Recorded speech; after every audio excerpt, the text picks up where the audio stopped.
আজকে সানডে, আজকে আমার হাজব্যান্ডের ক্রিকেট ম্যাচ আছে আমাদের এই রেসিডেন্সিয়াল এরিয়ার মধ্যেই। এখানে তো অনেক কিছু আছে খেলার মাঠটার, তাই ও তো সকালে খেলতে গেছে। আমি এখন একটুখানি সাজুগুজু করে দেখে আসি তারা কেমন খেলছে। বেরোলাম, আমাদের কমপ্লেক্সটা তোমাদের দেখাবো আজকে, খুব সুন্দর।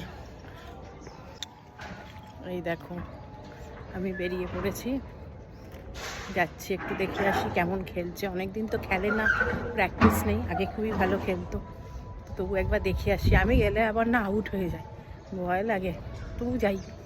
মনে অনেক শক্তি নিয়ে বল নিয়ে এগিয়ে চলেছি। ভালো হোক, ভালো খেলুক।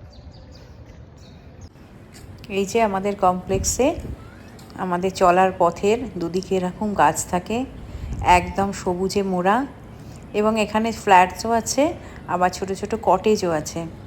দেখো, ছোট ছোট কটেজ আছে, ফ্ল্যাট আছে, অনেক বড় এরিয়া। একদিনে আমি তোমাদের দেখাতে পারবো না।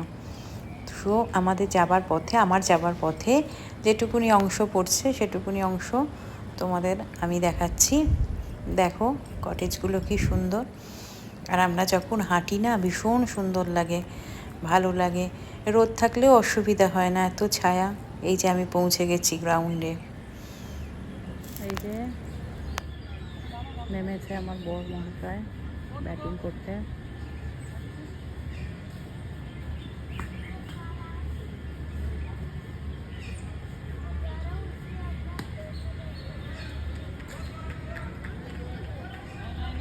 Very good, very good.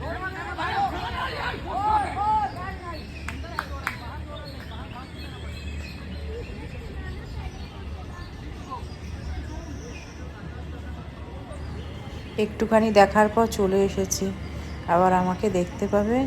Out হয়ে গেলে তখন কেলেঙ্কারি, ওই জন্য আমি চলে এসেছি তাড়াতাড়ি। একটুখানি দেখার পর দাঁড়িয়ে দাঁড়িয়ে দেখলাম, আর এখানে দাঁড়িয়ে থাকতে খুব ভালোই লাগে। খেলাটা ভালোই জমে উঠেছে, দেখার ইচ্ছে ছিল পুরোটা, কিন্তু দেখতে পারলাম না। ম্যাচ জমে উঠেছে এখান থেকে।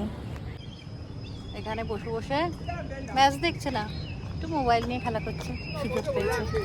এই যে এখানে বাচ্চাদের খেলার পার্ক আছে একটা ছোট, এখানে ওরা খেলে, আমরাও খেলি বিকেলবেলা, একটু বাচ্চা হয়ে যাই। এই যে ফেরার পথে আমাদের মন্দিরটা পড়লো, তাই মন্দিরকে পেরিয়ে তো আসতে মনটা ইচ্ছে করলো না। যাই একটু মন্দিরে ঘুরে তারপর ঘরে চলে যাব। দেখো মন্দিরের চারিদিকটা তোমাদের দেখাই। এখানেও চারিদিকে কটেজ আছে, গাছ আছে, এবং মন্দির আছে খুব সুন্দর। শিব ঠাকুর আছে, আমি তো দেখিয়েছি তোমাদের শিবরাত্রির ব্লগটায়। দেখো, এই যে মন্দিরে ঠাকুর দর্শন করে আমি ফিরে এলাম। ফিরে আসিনি, আসছি। যদি ভালো লাগে তাহলে লাইক, শেয়ার আর একটু কমেন্ট করো।